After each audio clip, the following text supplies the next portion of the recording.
প্রথম হচ্ছে কেয়ারটেকার সরকার অধীনে লোকাল গভর্নমেন্ট ইলেকশন হইতে হবে। তো আসলে আমরা গতকালেরটার আজকেরটা মিলেইয়া পোষাই দিচ্ছি। আমরা দুপুরের বিরতিতে আপনাদের কাছে কিছু ব্রিফিং দিয়েছি এবং সেই জন্য ওগুলা রিপিট করতে চাই না। পরবর্তী পর্যায়ে দুইটা বিষয়ের উপর আলোচনা হয়েছে। একটা হচ্ছে এনসিসি, ন্যাশনাল কনস্টিটিউশনাল কাউন্সিল, এবং সেই ব্যাপারে অধিকাংশই দলেই ঐকমত্য পোষণ করেছে নীতিগতভাবে। অন্যান্য মডিউল, স্ট্রাকচার, ফাংশনাল যে অথরিটি, এইসব বিষয়গুলো আলোচনা শেষ হয়নি। আগামীকাল এটির উপর আলোচনা হবে। আরেকটি পয়েন্টস আসছে এখানে প্রেসিডেন্ট নির্বাচনের ব্যাপারে। আমাদের এখানকার তো হচ্ছে পার্লামেন্ট প্রেসিডেন্ট নির্বাচিত করে।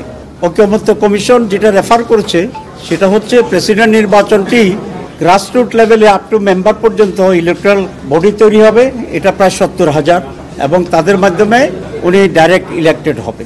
আমাদের এখানে মত হচ্ছে একটা টেকনিক্যাল ইস্যু, যদি লোকাল গভর্নমেন্ট ইলেকশন কেয়ারটেকার সরকারের অধীনে হয়, কারণ আমরা দেখেছি যে সরকারের অধীনে নির্বাচন হয়, লোকাল গভর্নমেন্ট ইলেকশন তারাই হয়ে যায়। তো সুতরাং এখানে 70,000 লোক আর 70 লক্ষ লোকের এখানে কোনো ব্যবধান নেই। সেজন্য আমরা দুটো কথা বলেছি। প্রথম হচ্ছে কেয়ারটেকার সরকার অধীনে লোকাল গভর্নমেন্ট ইলেকশন হইতে হবে, যেখানে ফেয়ার ইলেকশনের মাধ্যমে মেম্বাররা ইলেক্টেড হবে এবং তাদের নিয়ে যে কনস্টিটিউয়েন্সি তৈরি হবে সেটির ব্যাপারে আমরা ডাইরেক্ট ইলেকশনের পক্ষে। তবে সাইজটা কি ইউনিয়ন কাউন্সিল মেম্বার পর্যন্ত হবে, নাকি আর একটু কনসাইজ করে ইউনিয়ন কাউন্সিলের চেয়ারম্যান পর্যন্ত যাওয়া যাবে, এটা নিয়ে আমরা আলোচনার পক্ষে এবং সে আলোচনাটি হবে। এই দুটি কথা।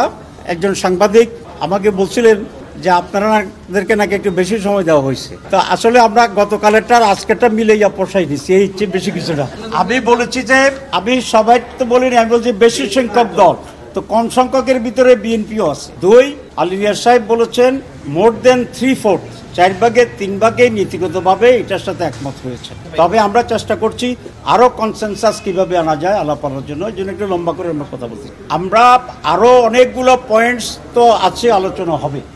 আমি যেটা বলেছি যে ঐকমত্য বলতে যদি শতভাগ হয় তাহলে ইট ইজ ইম্পসিবল, বিকজ 30টা দল আছে। সুতরাং ঐকমত্যের ব্যাপারটিও একটু কনসাইজলি কনসেপ্ট তৈরি করতে হবে যে এতটা হইলে এইভাবে ঐকমত্য হয়ে যাবে। সব বিষয়ে যেখানে যেখানে কন্ট্রোভার্সি থাকবে, ডিফারেন্স থাকবে, আমরা সেই জন্য বলেছি ওগুলা ডিফারেন্স সহ, নোট সহ গণভোটের জন্য দিয়ে দেওয়া।